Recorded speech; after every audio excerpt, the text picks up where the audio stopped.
Alles is besmet. Zelfs de scoren van Ben mag ik niet komen. Als ze een vrij party maken, doordat het boer zou weer in huis komen kennen. En dan het hele heem in zie je bij de Hamaaien altijd.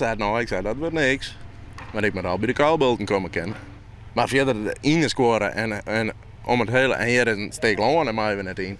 Dat lijkt helemaal vol met plaatjes. Joert komt de ski-expert om te zien wat de bad is. Hij zocht bot op van de skier. Ja, die schrok al. Hij zei, wie wel serieus keer zei. Nou, dat heb ik hem voor de telefoon eigenlijk al verteld. Maar, wie wel... Maar ik naar zien dat ze die scoren staan laten. Die hele constructie is kapot. Boersma is goed verzekerd voor de skier die door de wienhoors ontstien is. De gardeurs beseffen pas Joert wat de bad is. Geen één moment realiseren dat het gevaarlijk kan zijn. Nu, 2 dagen daarna, we zijn ook bij onze buur geweest die lelijk getroffen zijn. Wij zagen het in het vrije veld. Dus we dachten eigenlijk dat het in het vrije veld gewoon zo voorbij gegaan was. Nooit gedacht dat op 150 meter van ons af de garage van de buurman in de lucht vloog. En de serre en god mag weten wat allemaal. Het is dan ook een bijzonder verschijnsel. In Friesland komt een wienhoors net vaak voor.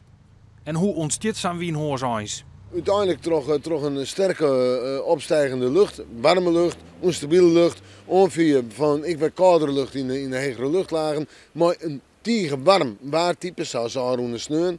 En dan krijg je een grote onstabiliteit en dan kunnen samen wienhoorsen ontstaan. Hoe groot de financiële skeerkrek is nog net bekend. Er is net in je verwoenen rekken.